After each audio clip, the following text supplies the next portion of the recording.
Welcome back to Spoonful of Sugar. Today's episode will be hosted by Will Foose, one of my classmates at Drexel University College of Medicine. Enjoy! Hey future doctors, thank you for tuning in to Spoonful of Sugar, a podcast made for medical students by medical students to help the medicine go down. My name is Will Foose, and I'm one of Ria's fourth-year classmates at Drexel University College of Medicine. I'm going into ophthalmology, and I will be your host for today. Today we are going to cover ophthalmic pathology. We're going to start with some high-yield topics, especially glaucoma, but the rest will very much be a grab bag of mixed pathology. This will be very buzzword heavy, and will be very much like trivia. So don't spend too much time on these questions in step one. If you know it, you know it. If not, move on. Our first topic is going to be glaucoma. Now, glaucoma is a unique spectrum of disease that can be a little confusing. So the first question I have is, what word do you think when you hear glaucoma? Well, for the purposes of step one, when you hear glaucoma, you should think pressure. Largely, most of these glaucoma questions are going to be based around the concept of glaucoma being associated with an increase in intraocular pressure. However, if you really want to understand the specifics of glaucoma, you should understand that increased intraocular pressure is more of a risk factor for glaucoma rather than the definition of glaucoma. Glaucoma itself, as a definition, is a poorly understood disease of the optic nerve that involves thinning of the nerve disc's outer rim. There are many different kinds of glaucoma, and there's a huge spectrum of disease, like I said, including acute angle closure, or also known as narrow angle or closed angle. There's primary open angle glaucoma. There's a variant called anatomically narrowed angles. There's neovascular glaucoma, traumatic glaucoma, and many others. Only the first two that we talked about are really important for step one, but you must be able to separate these diseases. We're going to start with primary open angle glaucoma as the template for how you should think of glaucoma. I have a question now. If you listened to our previous podcast, we discussed optic neuropathy. Do you remember the triad of symptoms involved in optic neuropathies? If you said color vision changes, an afferent pupillary defect, and visual field loss, that'd be correct. Now, it's important to think of glaucoma as a type of optic neuropathy, in that the primary clinical syndrome that you will get will be a visual field loss. Now, we're talking about open angle or primary open angle glaucoma. Since the clinical syndrome of glaucoma is primarily visual field loss, we know that it's an optic neuropathy, like I said. However, this loss is pretty unique in that it's around the periphery. It's a subtle creeping loss of vision and is often considered asymptomatic because a lot of patients don't notice this. Now, the important thing to note about primary open angle glaucoma is that it's a chronic disease. It occurs over a long time, and this whole process is painless. And this is going to be how you contrast it with angle closure glaucoma. These patients don't notice that they're losing visual field because it's at their periphery, and usually it spares their central vision until very far along in the disease process. Now, I mentioned that glaucoma is a sort of optic neuropathy. However, the other two components of the triad, which usually involve a lot of involvement of the optic nerve, are less common and less characteristic in glaucoma. So some clinical signs that you might see to help you diagnose a patient with glaucoma is an increase in intraocular pressure. Like I said, this is a risk factor. It's not necessarily the definition, but it's kind of one of the risk factors that is always harped upon by the test. Usually you're looking at an intraocular pressure that's going to be greater than 22 millimeters of mercury. And we get this with a Goldman applinator or tonometry. Normal intraocular pressure usually ranges from 10 to 12 on the low end to about 22. Usually, they'll give you significantly higher pressures if this patient has glaucoma, up near 28 or 30. And that's a pretty big giveaway. Intraocular pressure can also be too low, but this isn't really relevant to step one because largely you need trauma and surgery to induce this. Another diagnostic clue when looking at the fundus is optic disc cupping. The optic disc is where the optic nerve enters into the eye and the nerve fibers splay out into the retina. At this location, it's organized like a bowl with a thick rim and retinal vessels exiting along the inner portion of that rib. Now, damage to the optic nerve in glaucoma or glaucomatous cupping occurs when the inner circle of the rim is usually greater than 50 to 60% of the outer rim. This is represented by a number or a cup to disc ratio, a C to D ratio, of less than 1. Hence, 50% cupping is going to be 0.5. Step 1 will probably not give you a picture with a cup to disc ratio of 0.5 because that's kind of the cutoff. Usually we use 0.5 or 0.6 as the cutoff. Above that, we would consider the cupping to be glaucomatous, and below that is usually normal. Usually it'll be pretty obvious with a normal optic disc having a cup to disc ratio of 0.2 to 0.3, and a very clearly glaucomatous disc as 0.8 or 0.9. It's helpful to assess the image of the optic disc by imagining a line that's bisecting from top to bottom the optic disc. And then you can try to estimate the total portion of it in tenths, or if it's easier, you can bisect that line again, so you essentially have quarters, and use the half of that bisecting line to estimate in fifths how much of the disc has cupping. And then once you have that in fifths, you can multiply that by 2. Now, some risk factors for glaucoma. Like I said, increased intraocular pressure is considered a risk factor, even though when you hear glaucoma, you'll probably think increased intraocular pressure. The other risk factors include increasing age, a family history, and African American descent. Now, we're going to review some of the pathophysiology of glaucoma, and we're going to look at how aqueous humor works. Now, if you think of it like a bathtub, the eye is the tub itself. You have the faucet and the drain. Now, what part of the eye would correlate to the faucet and which would correlate to the drain? Well, the faucet would be the ciliary body. This is creating the production of aqueous, which is going to contribute to the intraocular pressure.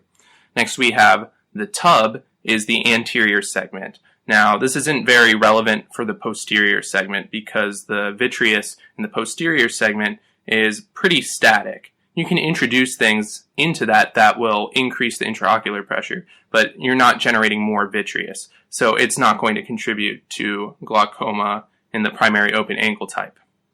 Next, we have the drain. What would the drain be? The drain would be the trabecular meshwork and or Schlemm's canal. Now, treatment involves addressing glaucoma in this fashion. You want just the right amount of fluid in the tub so that it doesn't overflow and that it's not too little. With glaucoma, the issue is it overflowing. So we can address this by addressing the faucet, what's going in, or addressing the drain, what's going out. Treatment for primary open-angle glaucoma is primarily pharmacologic, or you can use drops, you can use oral medication, and sometimes you can use surgery as well when things get very drastic. We'll focus mainly on the drugs, as the surgery involves eye drains and stents, trabeculectomies, and that's kind of beyond the scope of step 1. We're going to start with beta blockers. Now, the main beta blocker used to treat glaucoma is timolol. The primary mechanism of action is that it's going to decrease aqueous production. So, like I said, it's addressing the faucet. You're decreasing aqueous production. And it should be noted that eye drops of timolol are one of the few eye drops that can have systemic side effects. So, a contraindication to timolol eye drops would be for patients that are asthmatic. Now, in the same vein, we've talked a lot in previous podcasts about the importance of the autonomic nervous system. So, beta blockers address that for glaucoma. So do alpha-2 agonists. So, the quintessential one is going to be brimonidine. Now, you can tell this is an alpha-2 agonist because it sounds like the stereotypical alpha-2 agonist clonidine, has the onidine suffix in it. And you can remember it's brimonidine, as in you don't want to fill the eye to the brim. You don't want to fill the tub to the brim. And like beta blockers, it's inhibitory towards the sympathetic nervous system, so it decreases aqueous production at the faucet. Now, if you think about beta blockers and alpha-2 agonists, they're both inhibitory to overall sympathetic tone. This can be a little confusing because, like we had talked about, we had said parasympathetic is usually the secretory of the autonomic nervous system. But there's another important mnemonic that I use for the autonomic nervous system, and that's sympathetic equals storage. They both start with S. Now, this is really important for the urinary and GI system in terms of, for example, during a fight or flight system, you're not digesting. You feel that there's a rock in your stomach because your GI system has shut down. Hence, you're storing food. So sympathetic equals storage. Now, this occurs in the eye as well. If you can think of aqueous as being stored in the anterior segment.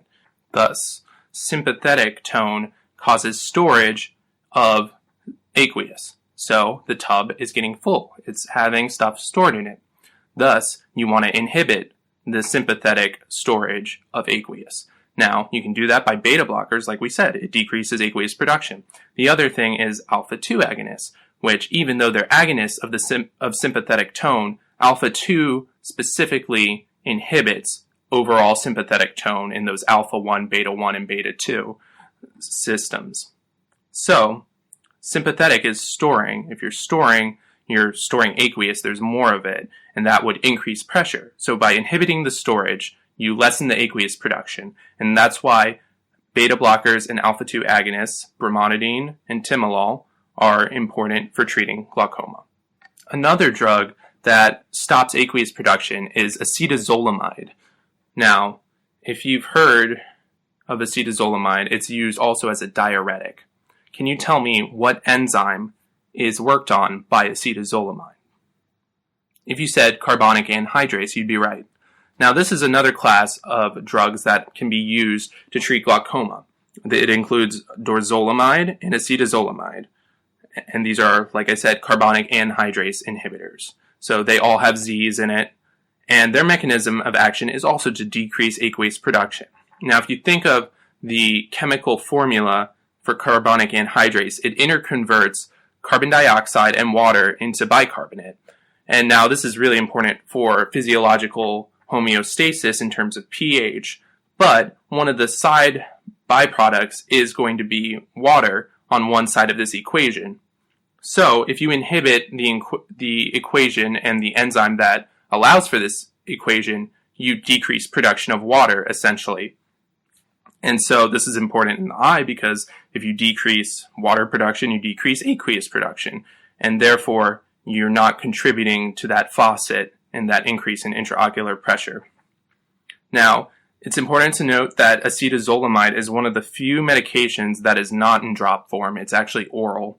And it has some pretty significant side effects. It can cause dehydration and urination because it's also used as a diuretic. It also has the symptoms of peripheral tingling and some lethargy. Now, another medication we use for glaucoma are going to be prostaglandin analogues.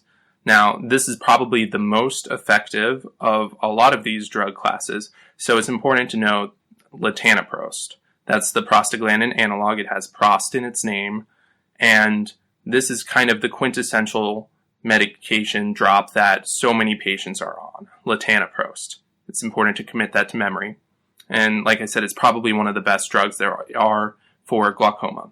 Now, it works primarily by allowing the drain in this analogy to work better. It involves the uveal scleral pathway.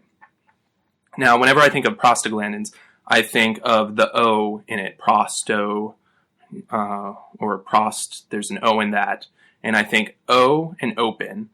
So prostaglandins work primarily by dilating. And one important prostaglandin is going to be Viagra, sildenafil, tildenafil.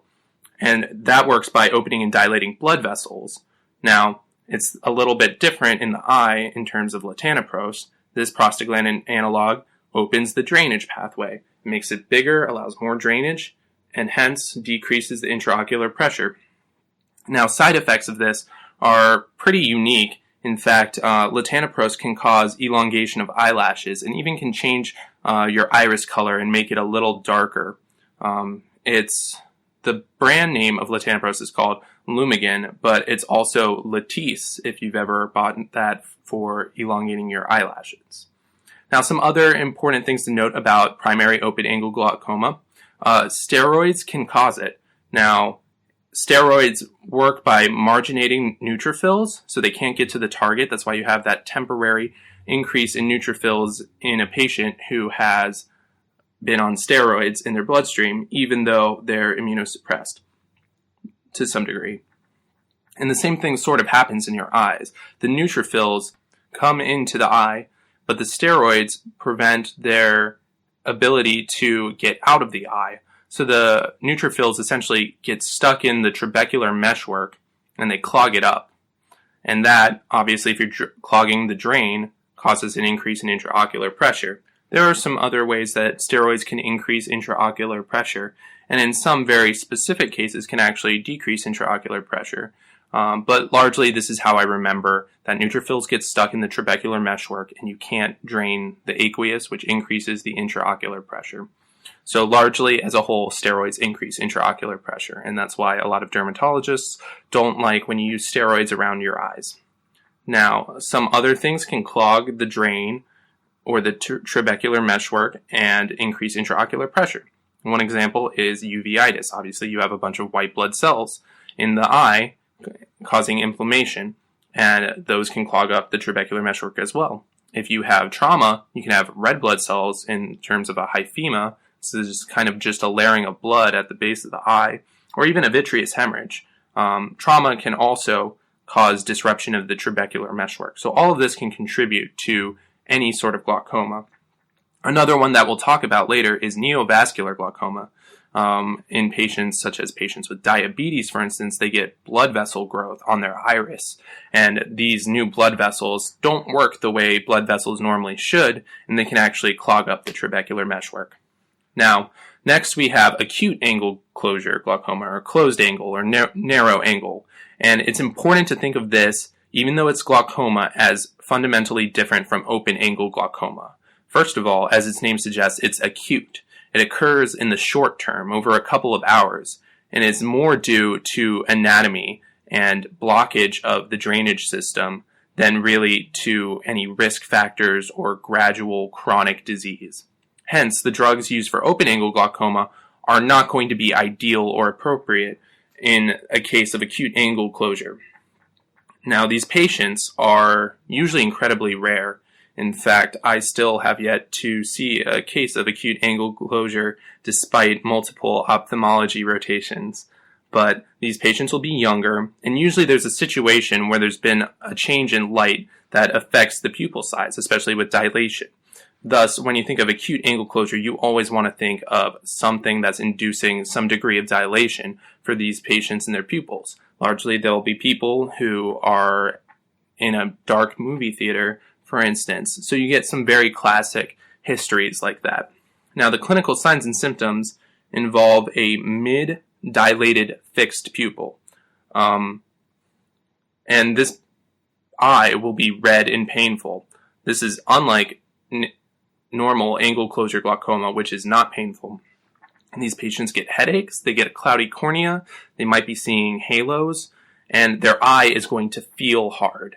And you'll get a sudden degree of vision loss, and it can be a major emergency. Now, the pathophysiology is kind of interesting and unique, and there's a lot of steps to it. But like I said before, you always want to think that there is a component of dilation of the pupil that lends itself to this.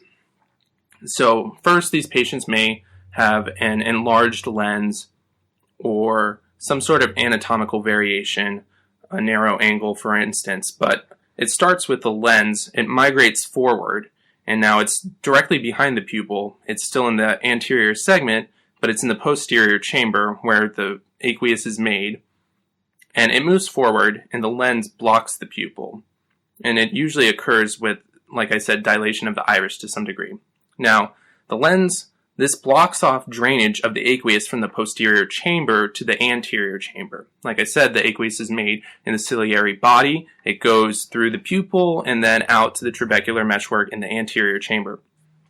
Now, pressure behind the iris now is going to build up because it's pushing the lens up against the opening of the pupil, but there's no way for the aqueous to get around it. And so as this pressure builds up, it's pushing the iris and the lens all forward. So you see a bowing of the anterior chamber, and it looks very shallow, for instance. Now this makes the anterior chamber shallow, like I said, and essentially pinches off the angle of the trabecular meshwork, where the iris meets the cornea. So maybe instead of 45 degrees, it's now 15 degrees. You have a much more acute angle. And this prevents aqueous from draining even further. So now you have aqueous building up in the posterior chamber, and it's just building and building. And then the little aqueous that might even be able to get into the anterior chamber, well, it can't get out because the trabecular meshwork is now thinner and smaller than it should be. And all this blockage, it leads to this drastic leap in intraocular pressure.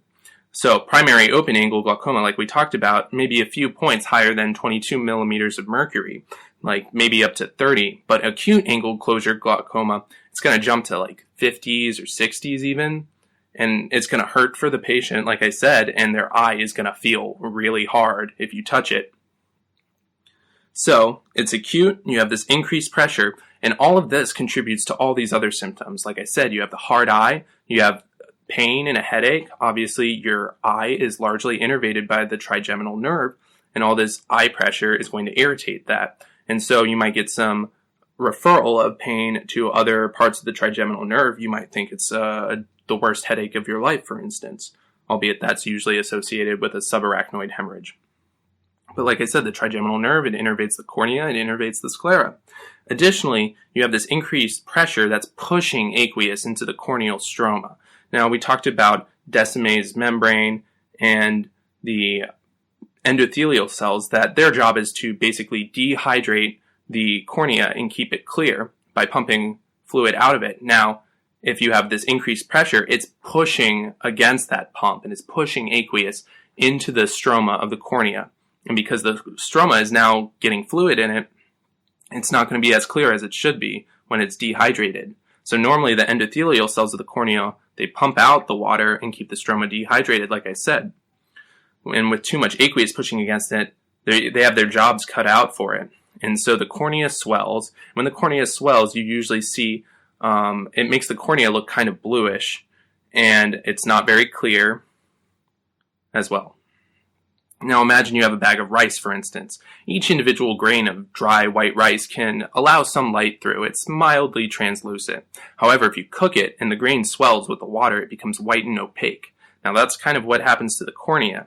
Now you can't see through it, and this is what happens when the cornea can't stay dehydrated. It becomes cloudy, and this cloudiness causes the halos that the patient sees. And it also can kind of make the iris look a little more bluish than it normally is because of this edema. I've always thought of corneal edema as it gives the reflection of light a more wet look on the eye. And like I said, it makes the iris appear more bluish or green when the iris might actually be brown. And some patients are particularly at risk for angle closure glaucoma, and these are patients with normally very narrow angles to start with. Now, the prognosis of this disease can be really bad. You can get blindness from acute angle closure glaucoma, and that's why this is considered an emergency. Now, we have a question. What two drugs should you never, ever, ever give in a bout of acute angle closure? So whatever you do not give atropine or epinephrine. Why is that? Because of the dilation. Like we said, there's always a component of dilation in acute angle closure glaucoma. If you're stimulating the sympathetic nervous system by either inhibiting the parasympathetic or just directly activating it, you're going to get dilation. Like I said, it's a very important inciting event in this disease and can make it worse. So why might that be? We said that the lens kind of moves forward and blocks off the pupil, but dilation is important because if you think of a radially oriented muscle fibers of the iris, they have to shorten to allow for pupil dilation. Now you might think this would open up the pupil for aqueous to flow around the lens. And first, this is kind of wrong because the lens is usually much wider than the pupil has the capacity to dilate to in this normal setting. And next, think about what happens when you contract a muscle like your bicep. While the length of the bicep muscle shortens, the belly of it bulges laterally and becomes bigger, like when you flex your bicep. And this happens in the iris. Thus, if you think about it, the iris is going to become thicker in the little part where it's not dilated, so it's thicker, it's bulging like a bicep, and it causes it to touch the lens and essentially seal off the posterior chamber and pinch off the angle even more so. So it's becoming thicker even though it's opening the pupil. And this is why the eye will always have a degree of dilation in an acute attack. And it's also why atropine and epinephrine will only make things work. Now, quick note. Often, if you're in the setting of an ED, a lot of people are worried about giving atropine. And the answer on the test is never to give atropine. However, like I said, it will contribute to the dilation. It will hurt the patient a lot. But it will certainly make making the diagnosis of acute angle closure a lot easier.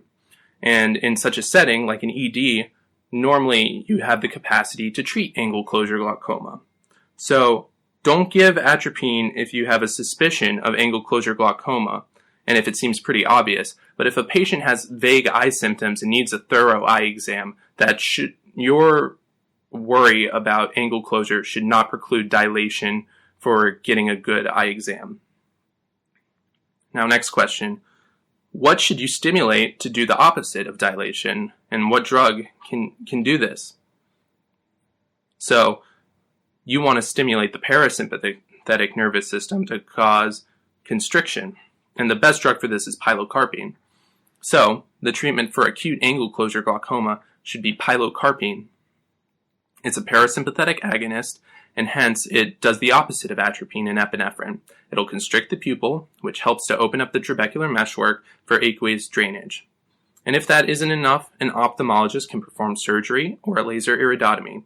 And basically, you make a hole in the iris that allows for aqueous to bypass the pupil as a route of flowing through and around. And basically, you use surgery or the laser to make the hole, and it fixes it pretty quick. Now, another thing to think about in terms of glaucoma, I know we mentioned neovascular glaucoma, which causes vessel proliferation and it scars down or blocks up the trabecular meshwork. And we also call this rubeosis. This could also be pretty acute in nature, but it's not necessarily the same thing. And we'll talk about it more with diabetes. The next thing we're going to talk about is probably the most common eye condition you'll know of, and it's the cataract. This is opacification of the lens of the eye, and this occurs because of changes in the proteins that make up this crystalline lens. This can occur from natural aging, in which case it's usually bilateral, and you can think of it as protein that changes with denaturation. This protein is normally pretty clear, and you can think of it like when you cook an egg, and you have the clear protein that becomes opaque. When you crack the egg open, it's got the clear protein around the yolk. But then when you cook it, that protein eventually becomes white. Cataracts are essentially the same thing. And they cause symptomatically decreased vision, and you should look back at our podcast about refractive error to really understand that. But it can also cause glare.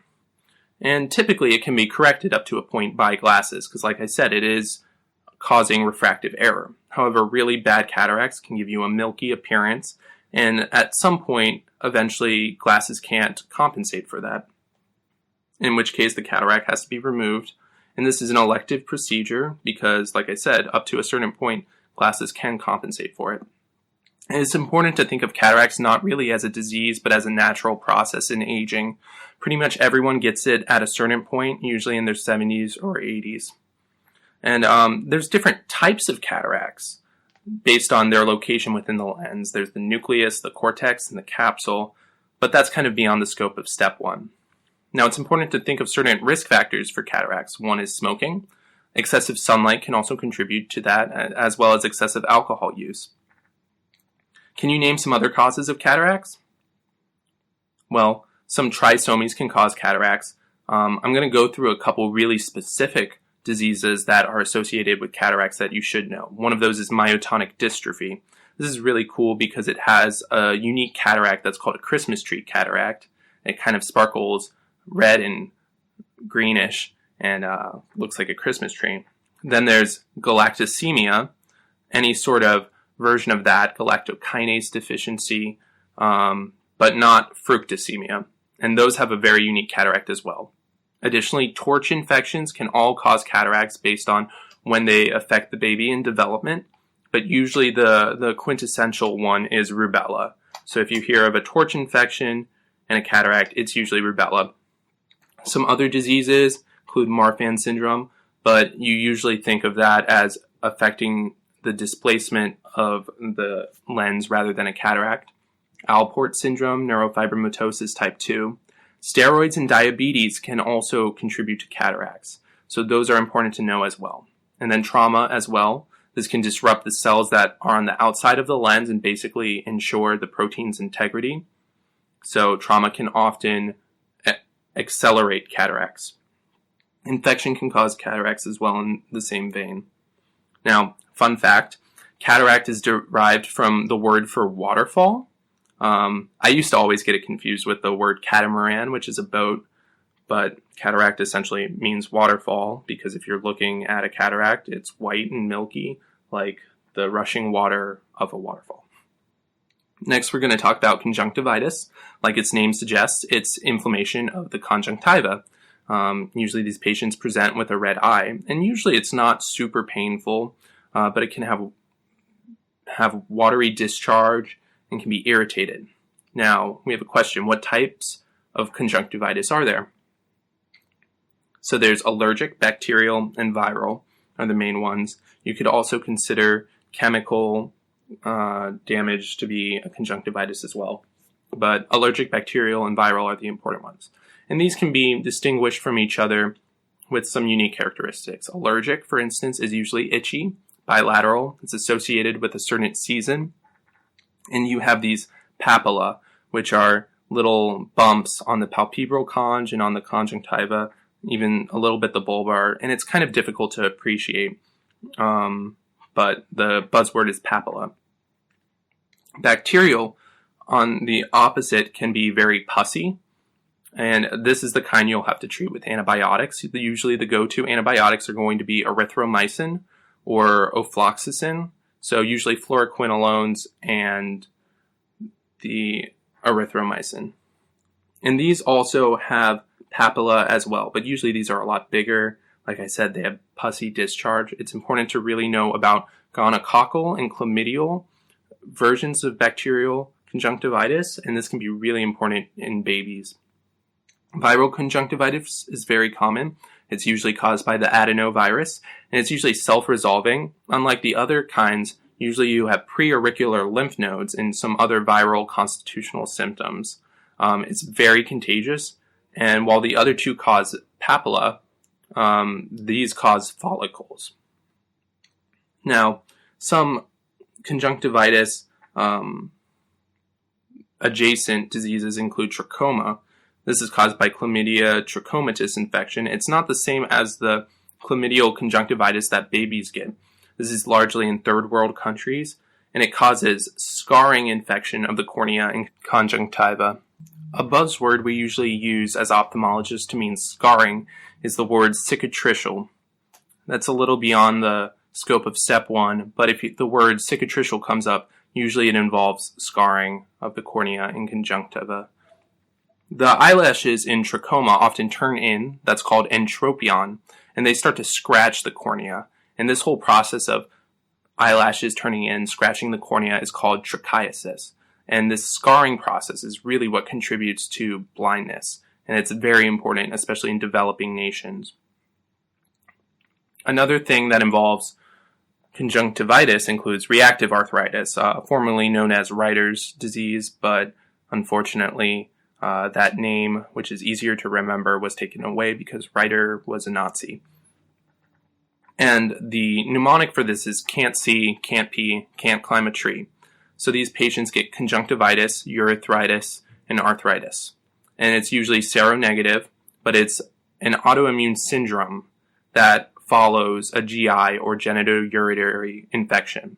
Once again, that genitourinary infection could be chlamydia. So chlamydia can contribute to conjunctivitis in 3 different ways. It could be direct, inoculation with babies. It can cause trachoma in developing nations, and it can also cause reactive arthritis. Now, it's important to know that reactive arthritis is not the infection itself. Once again, that's not the infection. It's the autoimmune syndrome that comes after the infection. Another cause of reactive arthritis can be Campylobacter. Now, there's some other things that look like conjunctivitis, and that includes episcleritis and scleritis. And these can be differentiated because they usually are associated with more pain with the eye, and they're a little more localized than diffuse throughout the conjunctiva. Usually more pain with the scleritis than the episcleritis. And you can use phenylephrine to constrict the blood vessels that are more superficial to differentiate them. So conjunctivitis, the blood vessels will constrict more because they're in the conjunctiva. And same with episcleritis. And so their redness will go away, but it won't happen with scleritis, which is much deeper, where those drops can't penetrate. Like I said, there's more pain than conjunctivitis, and usually it's located in a localized patch on the sclera and doesn't go onto the palpebral area.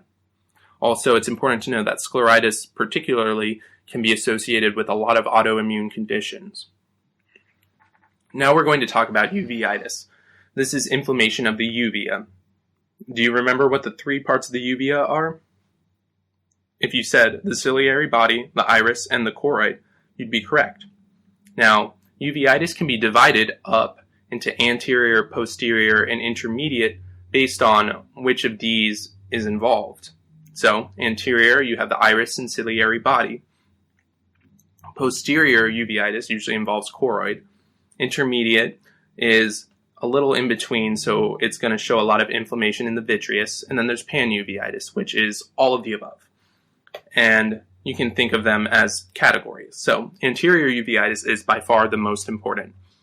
The types of anterior uveitis include iritis and iridocyclitis, but they're essentially the same as squares are rectangles, but rectangles are not squares. They're just more specific. Important signs and symptoms. You can see a hypopyon, which is essentially pus that layers in the anterior chamber.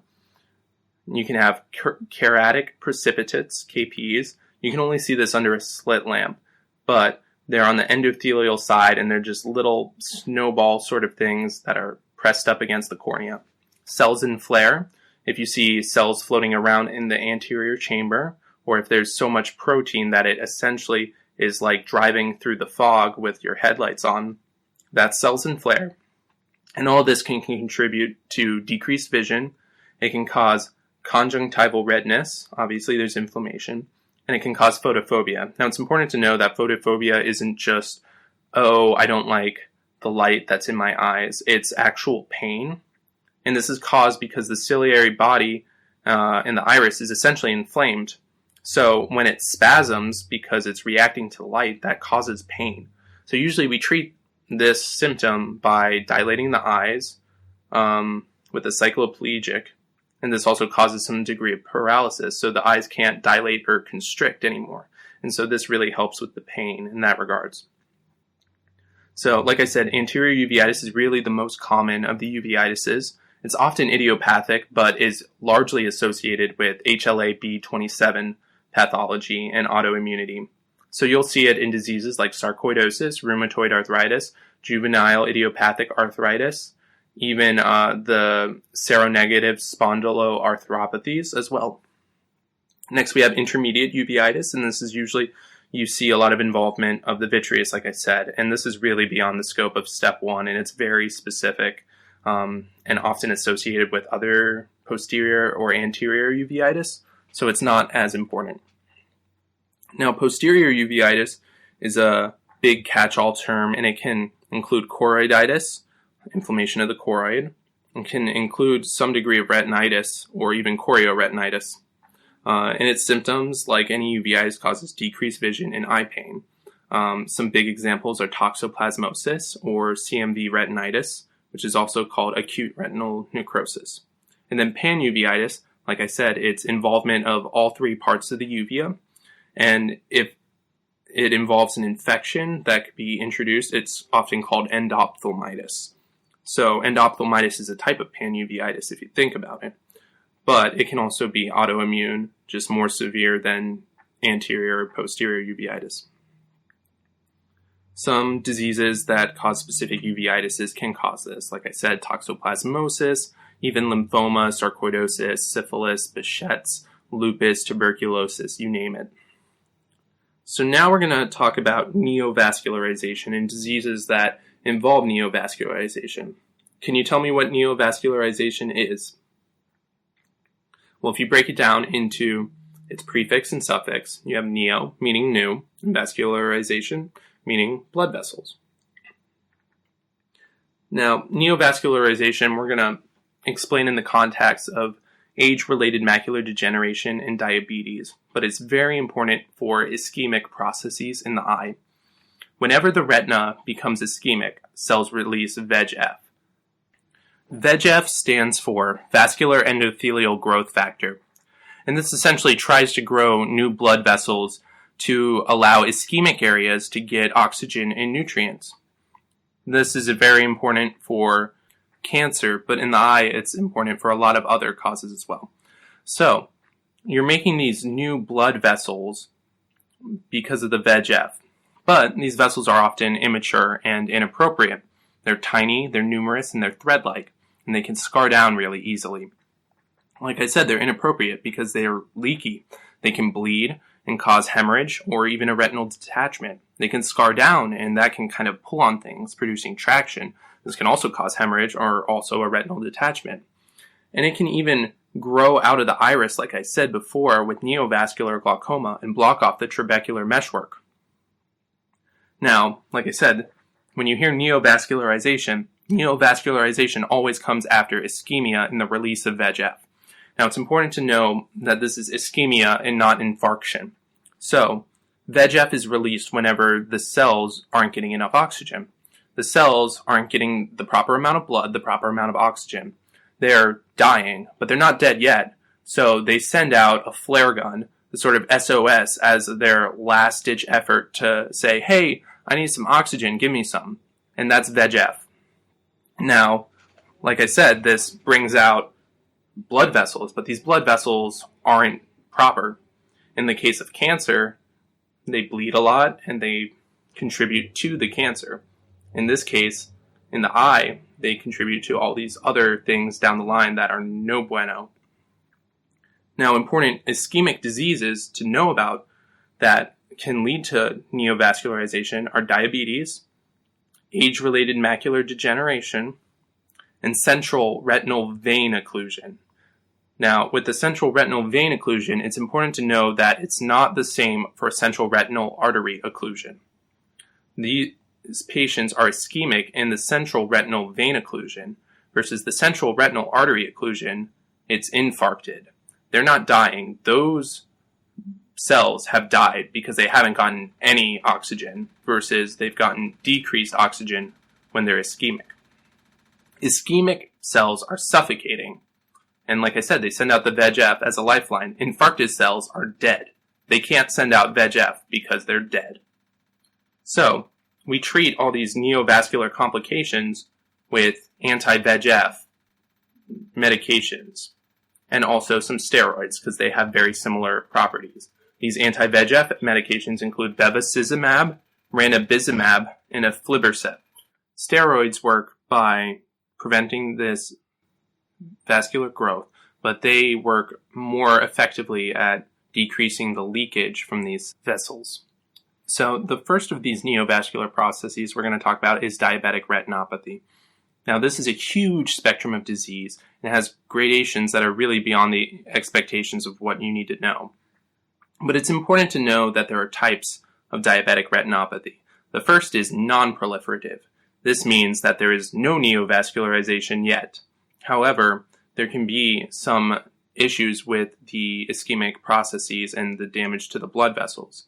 Thus, you can see things like microaneurysms, dot blot hemorrhages, venous beading, cotton wool spots, these things called IRMAs that stand for intraretinal microvascular anomalies, hard exudates, and that's leaked material that has come out of the blood vessels.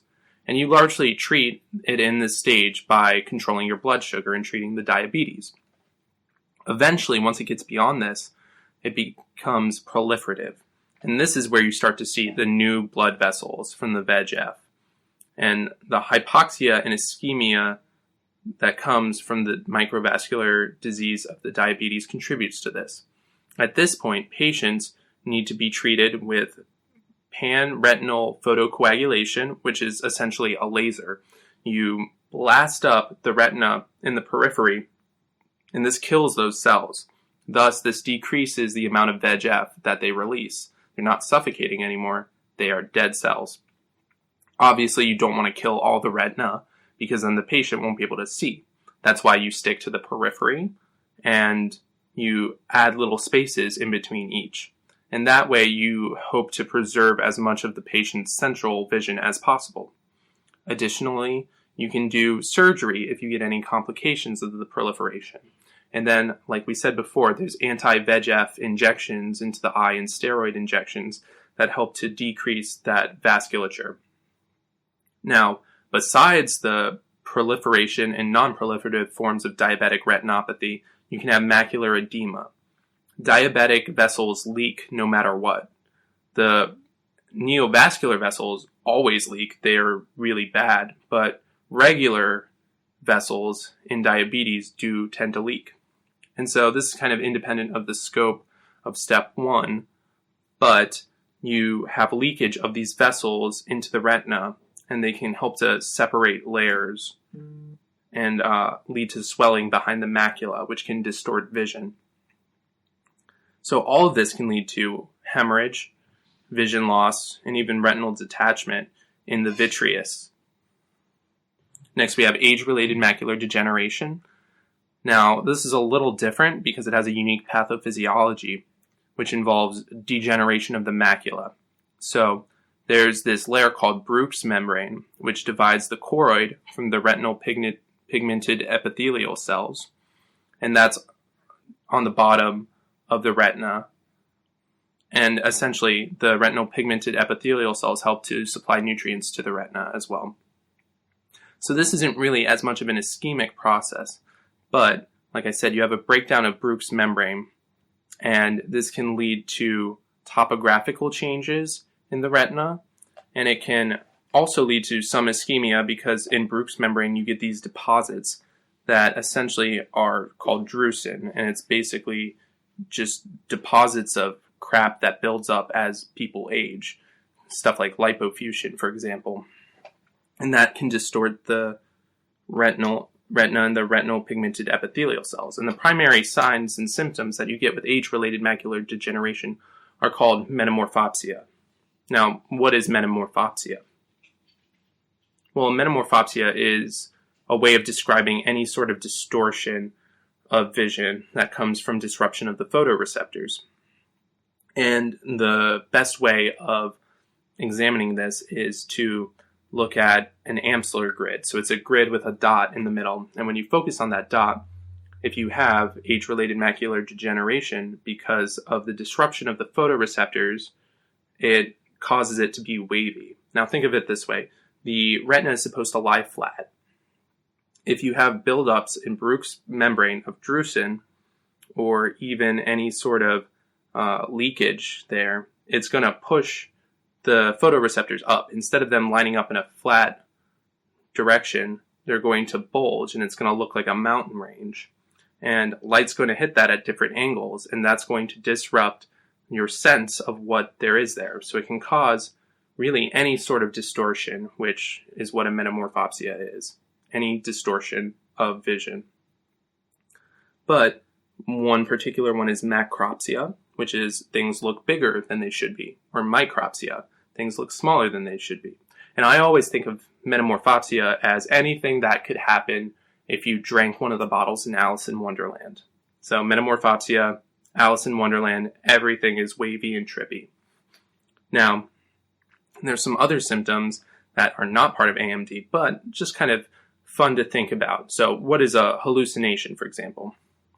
Well, this isn't an AMD, and usually this is going to be more neurological diseases, but it's perceived stimulus where there is none, versus an illusion, which is going to be misperception of a stimulus.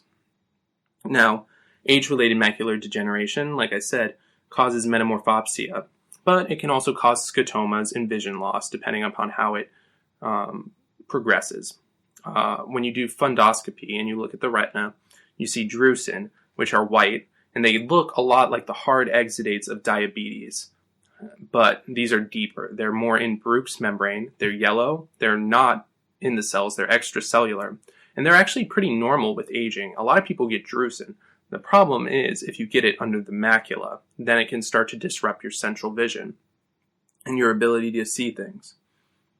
Now, there are types of age-related macular degeneration. There's wet, in which if you have disruption of Bruch's membrane and issues with the retinal pigmented epithelial cells providing nutrients to the retina, then it can lead to neovascularization.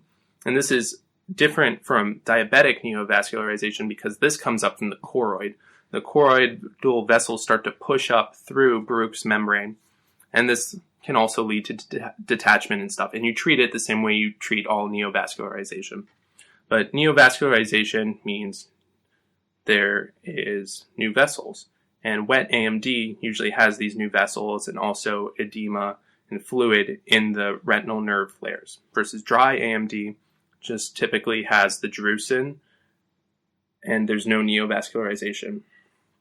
So you can treat the wet type with anti-VEGF. Once again, that's bevacizumab, which is a chemotherapeutic anti-VEGF that's used off-label. Then there's ranibizumab, which is on-label, and aflibercept, which is another one that's not a monoclonal antibody. And like I said, they're all anti-VEGF, so they can also be used for cancer.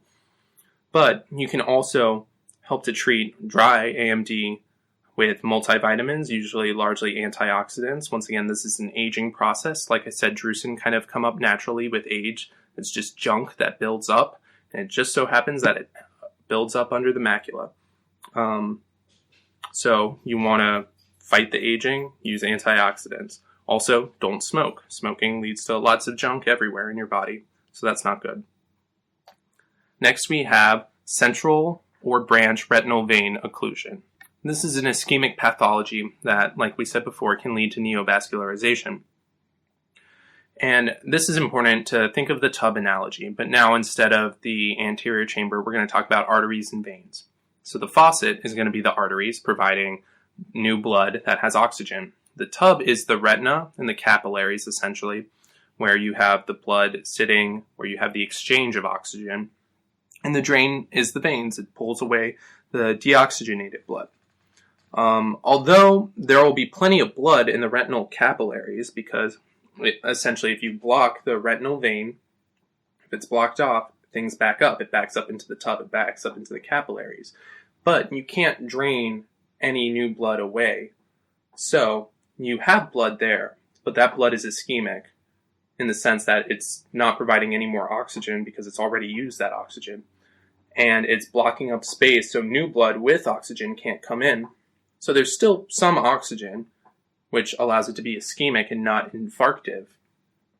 But this ultimately can lead to neovascularization. Also, because the blood is blocked on its drainage out, it backs up and comes out, essentially. It leaks out, you get all this bleeding. And that gives you the buzzword for central retinal venous occlusion, which is going to be blood and thunder. And it's a lot of blood. You see a lot of hemorrhage, and it tracks along the blood vessels. And the cause of this largely is going to be older patients with hypertension and atherosclerosis. Now, normally you don't think of veins as getting the atherosclerosis blocking them. However, the veins are right next to the arteries when they come into the eye. So the central retinal arteries are right next to the central retinal veins.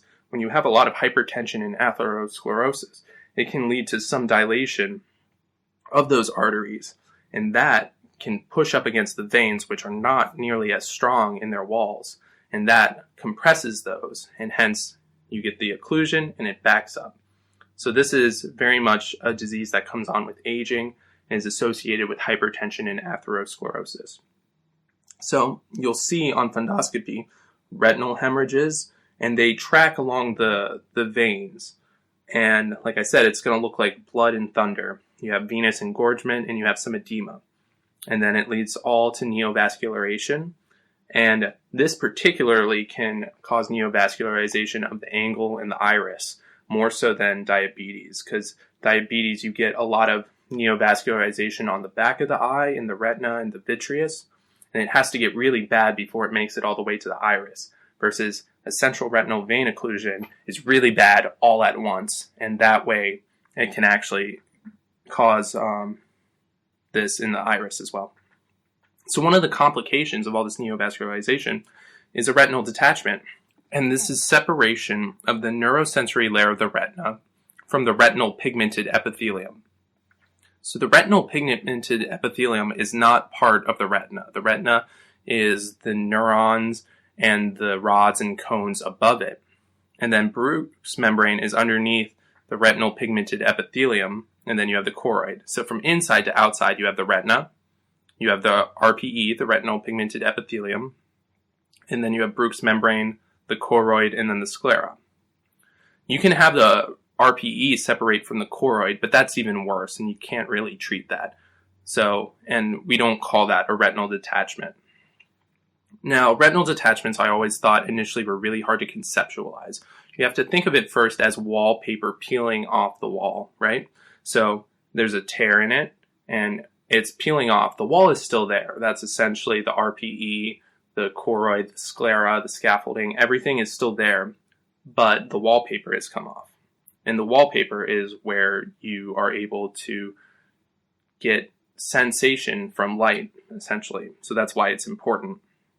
But it's also important to think of it like a tent as well. So the tear isn't the only spot. Fluid can track in underneath that tear and bubble up throughout the wallpaper. And that wallpaper might have bubbles that detach from the wall, but it's not going to fold over and peel like anything else. So I always like to think of it as a tent, or whenever you're a kid and you're playing that game Popcorn, where you have the tent and you're throwing it up and down with balls that pop up and down. That's essentially the retina waving in the wind, but the air underneath it is fluid that's tracked under and separated it from the floor. And so all of this can look like a bubble under the retina. And obviously this starts to spread the more it goes on, and then it can get really bad, especially if it starts to involve the macula. So that's kind of what a lot of ophthalmologists are worried about, and they try to prevent. And this can be an emergency. Now, there are three types of retinal detachment. There's traction, which can occur from pulling, like for instance, when you have the scarring up of those neovascular vessels. Once they stop working normally, they scar up and then they pull on the retina. Then there's rhegmatogenous, which is just kind of a rip as well, but not connected to anything. A tractional will usually be connected to some fibrous scar tissue. And then there's serous or exudative. So if you have fluid just coming out on its own underneath the retina, that can separate it without the use of a tear.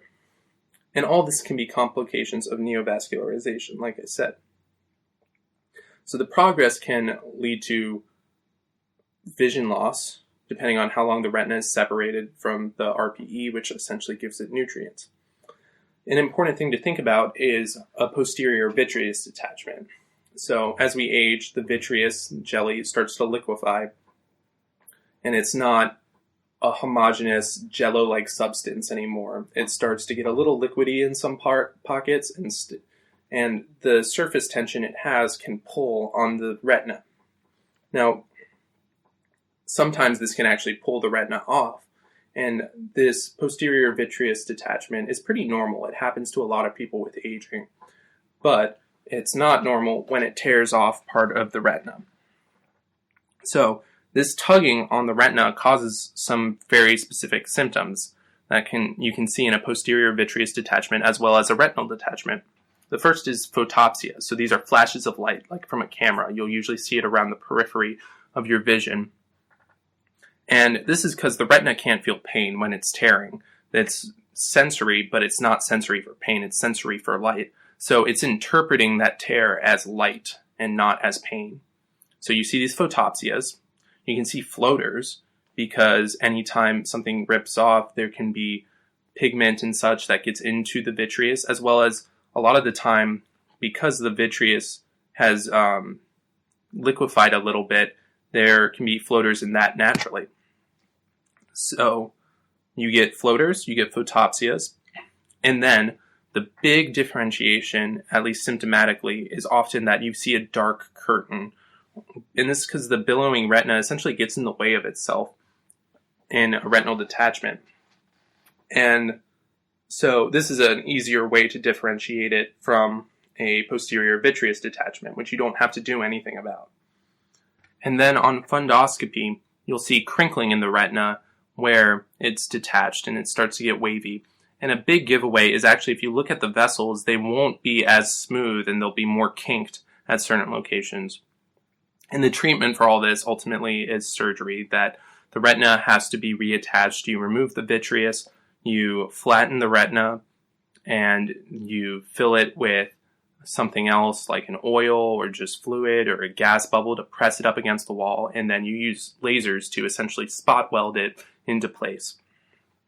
Now, some risk factors for a retinal detachment, like I said, diabetes or any sort of neovascular process can lead to it. Also, you can have trauma to the eye, can obviously knock the retina loose, and then myopia. So high myopes are nearsighted patients, like we said. Their eyes are too strong and they're a little too long. So think of it as the eye is longer, but the retina really isn't much thicker. So the retina gets stretched thinner and is more likely to tear around the edge. Now that we've finished a lot of the neovascularization processes and the problems that can come from it, we're going to talk about central retinal artery occlusion. Now this is like the tub analogy from the CRVO, the central retinal vein occlusion, but in this case the faucet is clogged. Basically, you get an embolic stroke of the retina, and the retina dies without its nutrients. Dead retina looks white, so you see all the retina becomes white except for the macula, which is usually cherry red because it's the thinnest, and you can see choroidal blood essentially through it. And like I said, this comes from an embolism. It can be a cardiac vegetation. A patient could have a patent foramen ovale. You could have a carotid atherosclerosis. So it's important to figure out why the patient is having this embolic occlusion. And symptomatically, you get profound vision loss in the one eye. And usually it's painless. Like I said, you'll see a cherry red fovea while the rest is white. And like I said, that's because the macula is the thinnest area. And the choroid still can shine through there. And it's important not to get this confused with Tay-Sachs. Central retinal artery occlusion will be in adults versus Tay-Sachs will be in kids that will never make it to adulthood, and they'll have a lot of neurological problems as well. The treatment for this, you would think, would be TPA, right? Because essentially you want to get rid of that embolism. However, this is a really controversial thing and often is not used because a lot of these patients are also likely to have a stroke as well, which can make things a lot worse if you have a stroke and you have TPA and your blood is thin and you're bleeding into your brain. So the first line treatment essentially is going to be oxygen. It helps to dilate the vessels so you can essentially get that clot, that embolism to go further along its vessel, and then ocular massage to kind of help it further along to minimize the amount of damage that it does to the eye. Now we're going to talk about a bunch of other random diseases. The next ones involve the retina. The first one is retinitis pigmentosa. And this is a genetic disease that leads to painless, progressive vision loss. Usually it starts out with a lot of night blindness. And there's a very unique triad that you can see when you look at the retina. The most important of these is the bone spicules. And this is where essentially you have degeneration of the rods and cones, and usually the rods first. Then you can have some arterial attenuation, so the arterioles get thinner, and then the optic disc usually looks a little pale. But really, the big go-to is bone spicules. And this is treated actually very well lately with gene therapy. Next, we have retinitis. So obviously, you have inflammation of the retina. And this can take a lot of forms. It can be a component of posterior uveitis. It's characterized often by retinal edema and necrosis.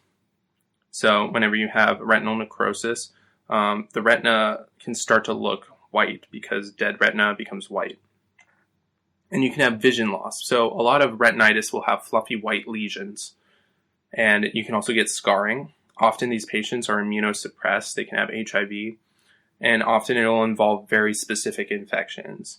And besides the ones that we're going to talk about specifically, some fungal ones can always cause retinal damage. So histoplasmosis and candidemia, especially when it's in the blood, can be really bad.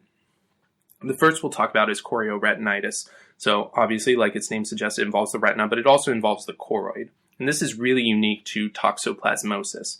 So like any retinitis, dead retina causes white scars. But with toxoplasmosis, you also get this hypertrophy of the retinal pigmented epithelial cells. So you'll see a black rim around a lot of these white lesions. It's also important to know that toxoplasmosis is associated with other symptoms, especially neurological. One of these is intracerebral calcifications. Often, this will occur with patients that are born with toxoplasmosis, but it can also happen with HIV patients. But chorioretinitis is more often in the question stem associated with babies who were born with toxoplasmosis as a torch infection. And this is going to be important when it's contrasted with CMV retinitis, which is going to be more with patients who have HIV and are older. And the treatment for chorioretinitis is going to be trimethoprim sulfamethoxazole, or really any sort of analog to that. So I think trimethamine is another one, but a lot of these will have meth in the name, and these are the dihydropterate synthetase inhibitors. And while this can actually help the patient prognostically, it doesn't actually fully eradicate the toxoplasmosis. You can never really fully eradicate toxoplasmosis once someone is infected with it because it can lay dormant forever. Another kind of retinitis that's a big buzzword one is neuroretinitis. This is usually affiliated with Bartonella. Bartonella can also be associated with HIV. And because it's neuroretinitis, it involves the neurons a little more so in the retina. And the big giveaway for Bartonella is there's this macular star, which is very unique that you only see in Bartonella neuroretinitis. Next, we have acute retinal necrosis, which can occur from basically any sort of herpes family virus. The biggest, most significant one is probably CMV, but HSV and VZV can also cause this. CMV, like I said, is most significant, and it's going to look often a lot like the chorioretinitis of toxoplasmosis. But, like I said, while toxoplasmosis is more likely to be in babies, this is more likely associated with HIV patients. And this will give you a classic fundoscopic picture that's essentially the pizza pie retina. It looks very much like a cheese pizza. Can you tell me what the treatment for CMV retinitis would be? So the treatment would be ganciclovir versus HSV and VZV would be acyclovir and valacyclovir.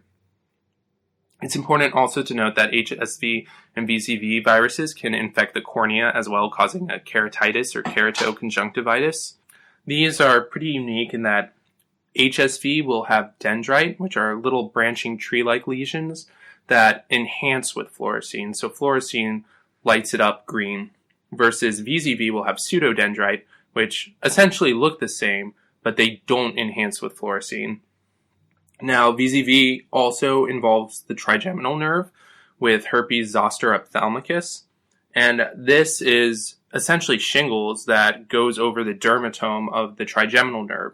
So it tracks all along the one side of the face and can actually go to the tip of the nose, and that's usually pathognomonic for it, and that's called Hutchinson's sign. Like I said, it's essentially shingles, but of the face. And because it involves the trigeminal nerve, you can also get some involvement of the cornea. Now we're going to talk about papal edema. This is a quick review. I wanted to cover some parts that I might have skipped over previously in the neuro lecture. So papal edema, we talked about how it's optic nerve swelling that's associated with intracranial pressure increases. And this is usually associated with brain masses. And it can cause a scotoma or blind spot that grows, and it naturally is where the optic disc is because there's no retina there.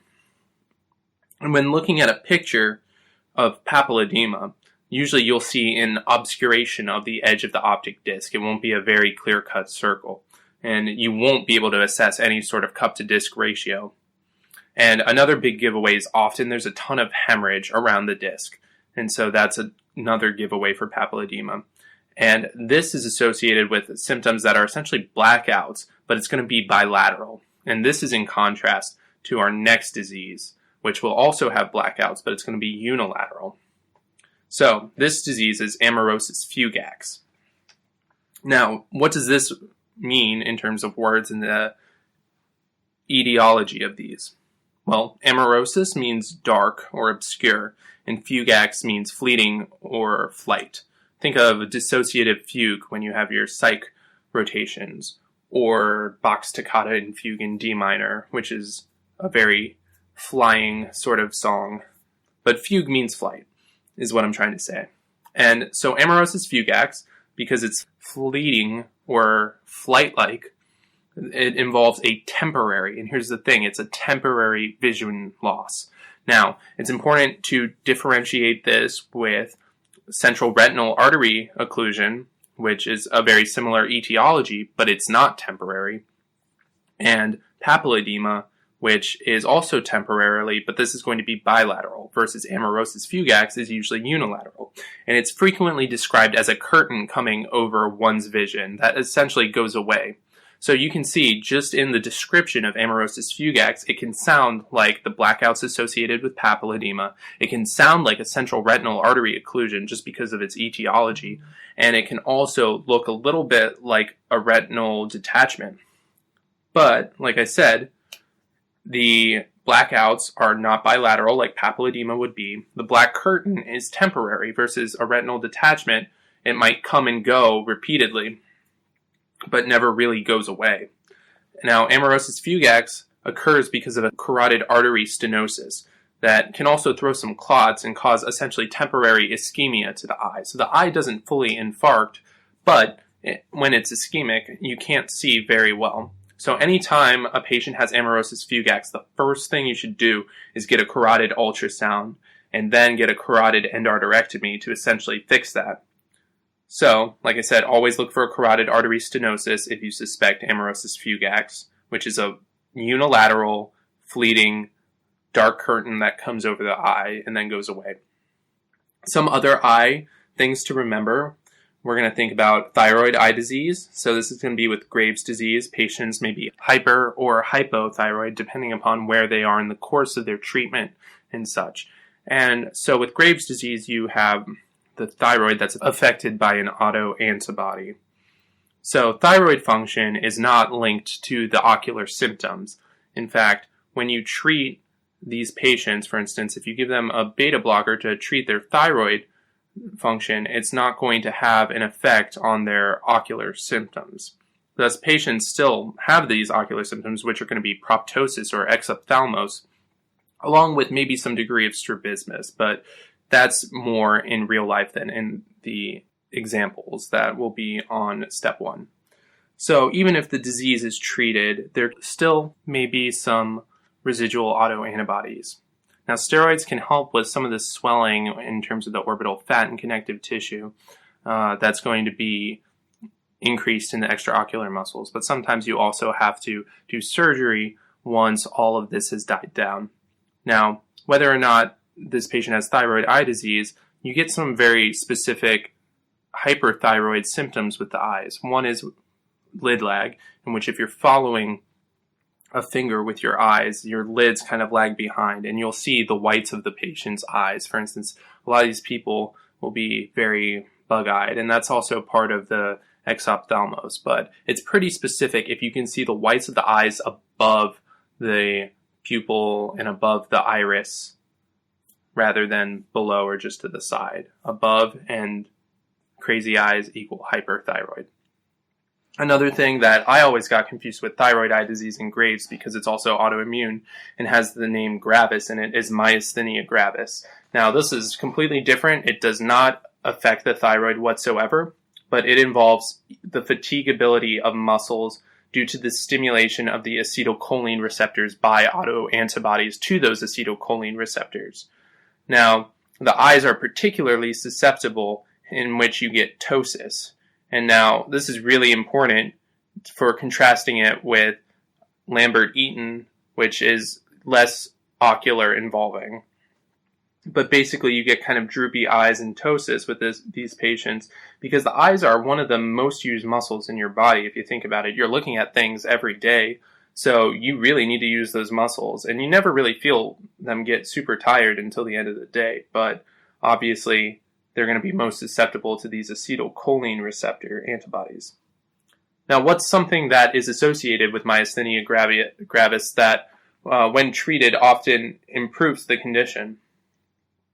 Well, that would be a thymoma. If you treat the thymoma, often that improves the condition of myasthenia gravis. Now, we're going to talk about some vasculitises. These can also affect the eyes in many different ways. It often involves the retina, but when you hear sort of any autoimmune disease or disease that involves vasculitis, it can really do almost anything to the eye. But when you think of a vasculitis, often you'll see a retinal vasculature in the posterior segment. You get this sort of frosted sheathing of the retinal vessels, and sometimes you get candle wax drippings, and that's a buzzword for that. So this can include diseases like lupus, tuberculosis, syphilis, giant cell arteritis, and they're kind of in the club of we can do anything to the eye. So the first one's going to be lupus. It's kind of that running joke in medical school that lupus can do almost anything, but it really can. So the first things you're going to think about are probably going to be the inflammatory uveitis and then some vasculitis on the back of the retina. The more important ones are going to be the three pretenders that we're going to talk about. So that's going to be sarcoid, syphilis, and tuberculosis. And like I said, these can do almost anything in the eye. Sarcoid is usually associated, once again, with anterior uveitis and vasculitis. Usually it's more the anterior uveitis than anything else. It's very common, and it involves the eyes. You want to check the ACE, or angiotensin converting enzyme, that's in the serum, and that's usually associated with sarcoidosis. And then you also want to get chest x-ray to look for hilar lymphadenopathy, which really helps with the diagnosis. But it can very commonly affect the eyes, especially with anterior uveitis. Once again, syphilis can also do almost anything, anywhere in the body, but especially in the eye.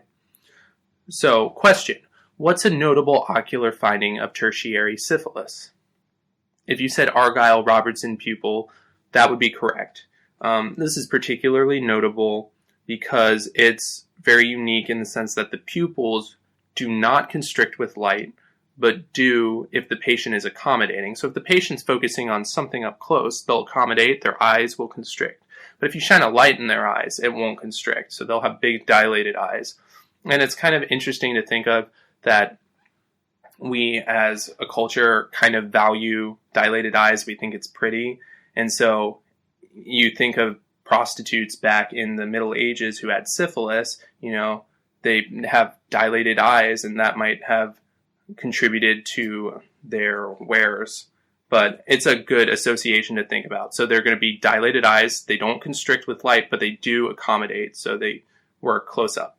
Now, syphilis in the retina is always equal to neurosyphilis. If you see any sort of syphilis in the eye, it's automatically neurosyphilis, even if you can't find any evidence of it in the spinal cord or in the brain. So you need to treat it with lots and lots of penicillin, and it needs to be on the regimen for neurosyphilis and not secondary or primary syphilis. This is tertiary syphilis. The next is tuberculosis. Once again, this can do almost anything, but it's also really important to note that the treatment of tuberculosis can be just as bad for the eyes as the disease itself. And we'll talk about those drugs later on. Some other vasculitises that can be important are giant cell or temporal arteritis. This is the granulomatous inflammation of the carotid artery and its branches. And it can be really important because it can damage the ophthalmic branch, which can basically cut off all blood flow to the eye and thus cause blindness. And so this disease is very concerning because it can cause blindness. Other important symptoms that give you a clue to this are jaw claudication if the patient has cramping in their jaw. if they have polymyalgia rheumatica, which is kind of a shoulder pain and arthritis. And almost all these patients are going to be over the age of 60. So you don't have to worry about this if the patient is in their teens or 20s and coming with vision loss and other sort of symptoms that are vague. But it's important to check the ESR and the CRP for these patients. That can be a big giveaway. But you ultimately have to do a temporal artery biopsy to diagnose this, and then you also want to treat them with lots and lots of steroids. And actually, the ophthalmologists are usually the ones who do the temporal artery biopsy. Fun fact. Some other conditions that just have important findings and things to note about the eye. These are going to be very random from now on, but we're just going to try to hit everything. Endocarditis. The Roth spots are the key finding in this if you have endocarditis, and these are fibrin aggregates that occur in the retina. And they're going to look like hemorrhages, but they usually have a white core. Now, endocarditis is usually the first thing you should think of with this, but it can occur with other things like lymphoma as well. But that's not going to be in step 1. It's going to be endocarditis if it's in step 1. Next, we have Styes and Chilesians, and we've all probably had these. They're sort of hard, plugged up meibomian glands. The Styes are usually acutely inflamed and red, while the Chilesians are usually harder, but they're essentially plugged up meibomian glands, and then you drain them to get rid of them. We talked about in our first lecture about the prefix dacryo, but that usually involves the nasolacrimal system. So if you have dacryocystitis, you have inflammation of the nasolacrimal sac, which is going to be right next to the eye, in between the eye and the nose. Versus dacryoadenitis, which is going to be inflammation of the lacrimal gland. We also have orbital cellulitis, and this is essentially cellulitis where you have it on the orbit. So what's the big deal here? Well, if it's preseptal, there's a septum, which is basically within the eyelids. It's going to be treated just like cellulitis. It's just on the skin, essentially. But when it becomes postseptal, it gets behind it. That means it's gotten into the orbit, and it can affect the extraocular movements and the extraocular muscles. So the symptom, beyond just pain and redness and heat in the location, is now you have painful extraocular movements, and you might not even be able to move them. And this, we talked about, is very concerning because previously it can eventually involve the cavernous sinus and cause a lot of issues for the brain as it spreads backwards. So that has to be treated very aggressively. Sjogren's disease, once again, any sort of autoimmune disease can often be associated with an anterior uveitis, but Sjogren's is known particularly for dry eye and dry mouth, so it causes damage to the lacrimal glands. Hence, a lot of these patients have really bad dry eye, and this can damage their cornea a lot. Accommodative esotropia, we talked about this. These are the farsighted kids who cross their eyes in order to accommodate and help them to focus on objects, and you correct this with glasses. Something we didn't talk about that can be a pretty quick, easy question is going to be retinoblastoma. The big thing to know about this is the two-hit hypothesis with the RB gene, in which if you knock out one of these genes, you basically have two of them. So knock out one, you have one left. If you knock out that one, you will develop cancer, and it will be really bad. So people who have this familial gene knocked out are already at a huge risk and tend to develop retinoblastoma really early. Now, it's important to look for kids with this by looking at their red reflex. So you shine a light in their eye, and you should see a red eye like when you take a picture and it doesn't correct and you see red eye. But let's say you take a picture and one eye's red and the other one's white. Well, that's concerning. That's called leukocoria. And this white eye reflex means that there's something in the eye. Sometimes it can be a congenital cataract. Sometimes it can be issues with the vitreous formation. But for the purpose of step 1, it should always be retinoblastoma first and foremost. And this is a really bad cancer in that it's fatal if you don't remove the eye, which is called an enucleation. So these kids need to have their eye removed very early. But these kids may also develop osteosarcoma later in life, which is another concerning thing. That disease usually pops up on their knee in their teens. So that's another important association that you should know about. Next, there's melanoma is another really important disease and cancer of the eye. Pretty much any sort of dermatologic cancer can also be in the eye, but melanoma is particularly important because the uvea is primarily composed of melanocytic tissue, and it's a neurocrest involvement. So thus the eye can get melanoma in the retina or have melanocytic lesions pretty much anywhere, like the conjunctiva or sclera. However, there can be some degree of pigmentation in the sclera and conjunctiva, which can actually be normal for people of color. Next, we have the cherry red macula.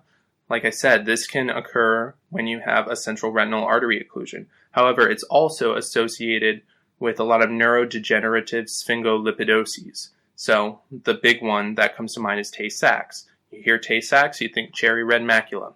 The other one that you have to watch out for is Niemann-Pick disease, which is also associated with hepatosplenomegaly in addition to the neurodegeneration, versus Tay-Sachs does not have the hepatosplenomegaly.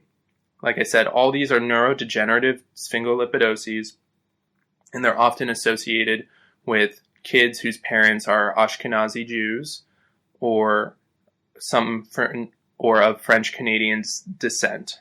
And these kids, unfortunately, don't make it to adulthood. Another thing we can talk about is retinopathy of prematurity. This is a blinding disease that is also associated a lot with the VEGF sequence, but this is in developing children. And these are usually premature kids, and it can involve their exposure to oxygen while they're in the NICU as well. So there's a lot of very specific protocol that goes around these kids. If you think of retinopathy of prematurity, one famous person who has it is Stevie Wonder, for instance. Now here's a question. What else causes a cherry red macula besides Tay-Sachs? If you said central retinal artery occlusion, you'd be right. Some other diseases, Hurler syndrome is another sort of mucopolysaccharidosis, so it's an issue with the lysosome, which can also be associated with sphingolipidoses. It's important to the eye because it can have corneal clouding. So Hurler syndrome has corneal clouding, and it's a way to differentiate it from Hunter syndrome, which is a very similar mucopolysaccharidosis. Some derm diseases have a lot of overlap with the eye because the cornea has keratinocytes, and there's also a lot of mucous membranes. So pemphigus vulgaris, for instance, can involve the mucous membrane of the eye. Also, Stevens-Johnson's can affect the mucous membranes of the eye as well, and this comes from sulfa drugs, and it's kind of a hyper-intense rash, and it can be really bad. These patients get treated like burn victims in the burn unit, and ophthalmologists are almost always consulted. Hypertension obviously can affect the vasculature in the eyes, and the eyes are a great way to see what's going on.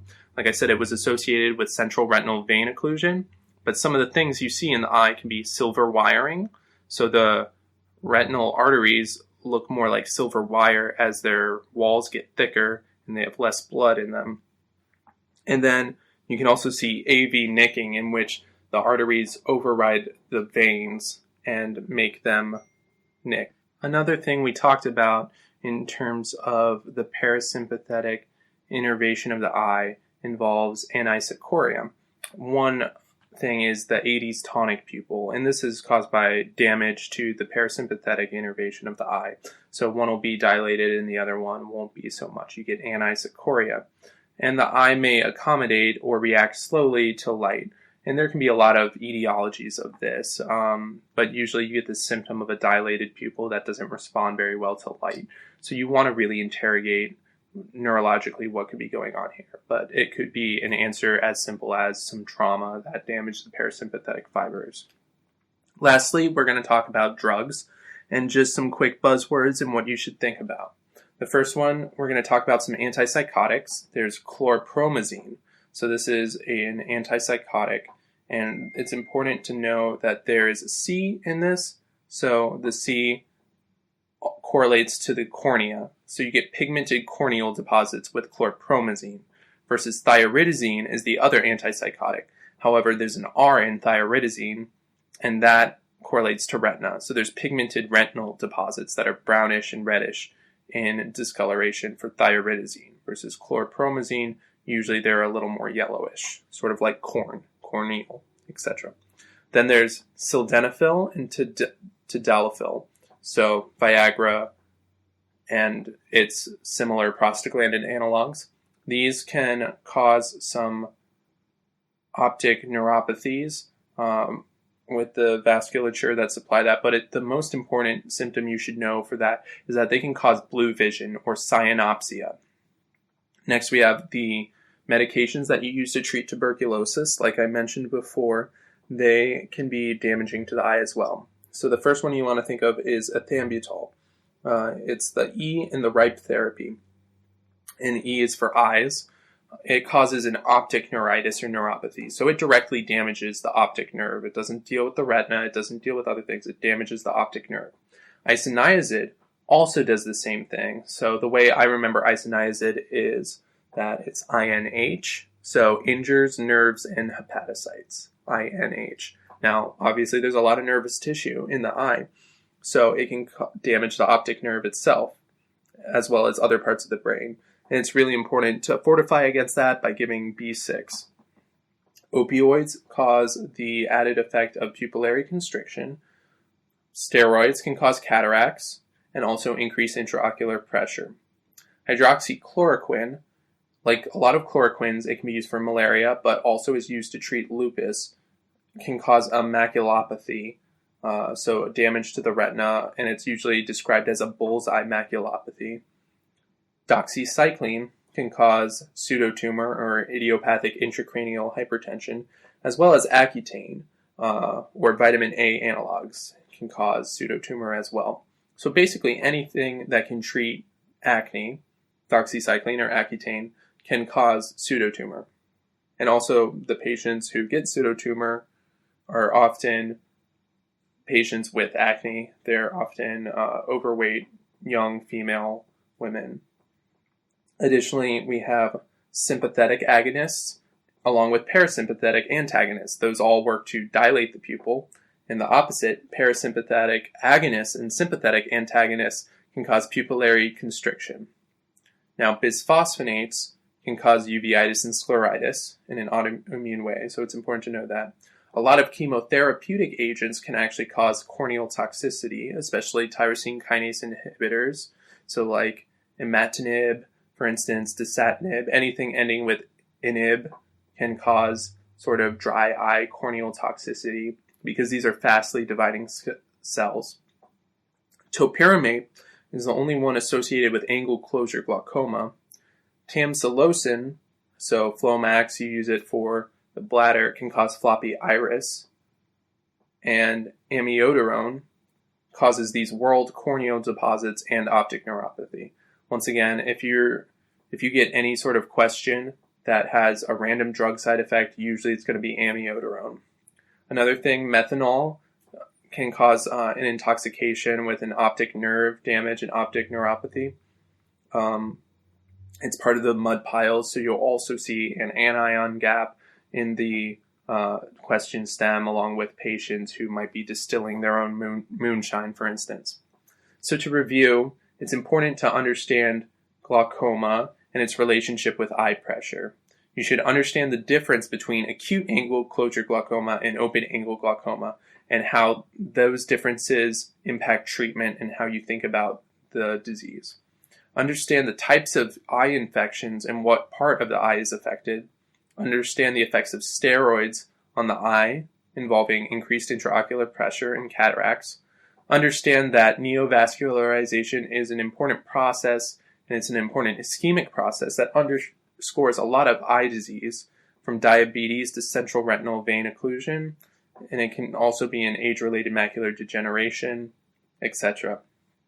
Understand the complications of neovascular processes involving bleeding, hemorrhage, edema, retinal detachment, and then hopefully remember some buzzwords for some of the esoteric diseases and drug reactions that we just briefly covered, and understand how importantly the retina is interwoven with the vascular system.